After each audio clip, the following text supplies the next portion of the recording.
Number one is we hit the ground running because of the fact that current policies in the main, particularly in the economy and in the infrastructure program, shall continue.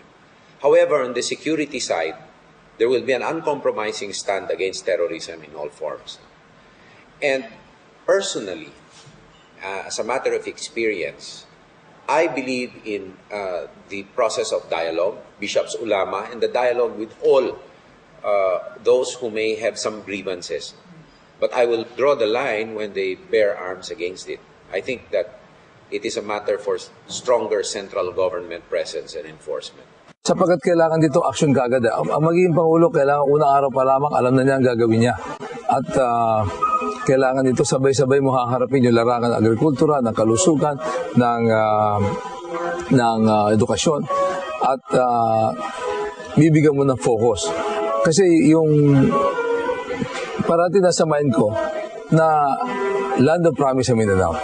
At alam ko na ano man ang aking sabihin ngayon ay pangako na naman na magiging kapareho na iba pag wala kang nagawa. Well, the first focus has to be on the peace aspect. Everything rides on the idea that there is an attainment of peace. Otherwise, no intervention will work to any good. You look at education, isn't it a fact that it is in the arm that we have the lowest in terms of performances and as far as the educational factor is concerned? That's chicken and egg question. You have an economy that does not provide enough jobs for people who tend to opt out of the system and go into either rebellion, banditry, etc. Ang aking programa para sa Mindanao at naniniwala ako na hindi uunlad ang Mindanao. Mindanao can never move forward unless we get rid of this MI-11 Abusep. Dahil so many lives have been sacrificed, civilian, foreigners, soldiers, marami nang namatay dito. Okay, one of the first things that I will do with Mindanao is to restart the peace talks between the Muslims and the Christians.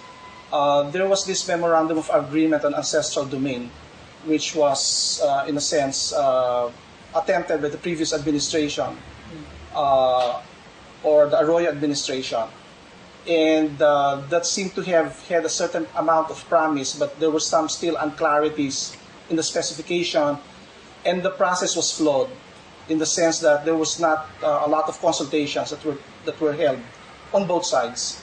So I think if there's a broader range of consultations, I think the issues on the table make it easier to come to resolution of the peace process. What I'd like to do is always peace and order and unity first, and then a vision for Mindanao.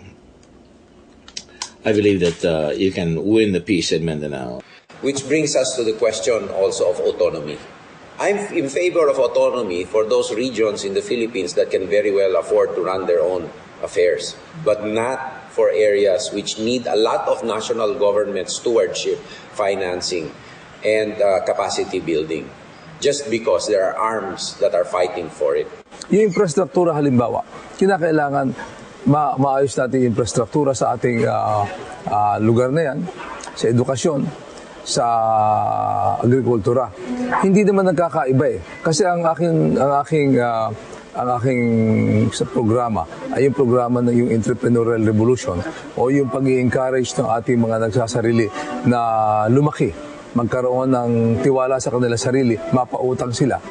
At mas marami sa ating mga kababayan yung maisip nila kaya nila at magparami pa tayo. I think the key to addressing it is a sincere dialogue with all of the stakeholders without an agenda to begin with. Agenda in the sense that, this is my solution, this is the solution that will be implemented. That, I think, starts off the process in a wrong way. 30 taon na mahigit ang secessionist movement dito. Kaya hindi makaunlad-unlad dito Mindanao. I think the Mindanao cannot, especially those that are affected by the conflict between Christians and Muslims, cannot really progress unless there is a solution to the conflict, to the war in The perception that there is a war in Mindanao has been perpetrated by all-out war policies like President Estrada, and total neglect by a government that is far away and that doesn't seem to be focused on the real problem.